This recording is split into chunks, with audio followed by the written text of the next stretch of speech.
Hello wise இன்னைக்கு தான் இந்த மாதிரி இந்த பிளாக்ஸ் எல்லாம் சால்வ் பண்ண போகிறேன். ஸோ இப்போ நான் சால்வ் பண்ணுறது பார்த்தீங்கன்னா ப்ளூ கலர் நான் சால்வ் பண்ணுறேன்.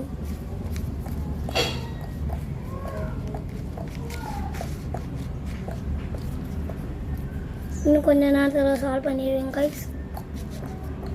ஆல்ரெடி இது பண்ணியிருக்கேன், இதை ரோ பண்ணியிருக்கேன், இந்த ரோ பண்ணி வச்சுருக்கேன். இப்போ இந்த ரோ பண்ணுறேன்.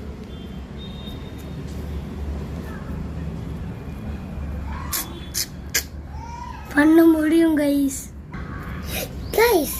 இப்போ நம்ம பண்ணிட்டோம். நான் உங்களுக்கு காமிக்கிறேன். நான் ப்ளூ மட்டும்தான் சால்வ் பண்ணியிருக்கேன். இந்த மாதிரி பிளாக்ஸ் எல்லாம் எனக்கு சால்வ் பண்ணி பழக்கம் இல்லை. உங்களுக்காண்டி நான் ஆரஞ்சு கொஞ்சம் சால்வ் பண்ணுறேன் என்னால் முடிஞ்ச வரைக்கும். ஆரஞ்சா ரெல்லோ எனக்கு தெரியாது. நான் உங்களுக்கு இதை சால்வ் பண்ணி காமிக்கிறேன். ஆரஞ்சு மட்டும் கொஞ்சம் எனக்கு டஃப்பாக தான் இருக்கும். இப்படி தான் வந்தது. எனக்கு ஆரஞ்சு அவ்வளோவா வராது. ப்ளூ கொஞ்சம் ஈஸியாக மெத்தட் இருந்ததுனால நான் ப்ளூ பண்ணிட்டேன். இன்னைக்கு இந்த வீடியோ முடிஞ்சது. டாடா, பாய் பாய்.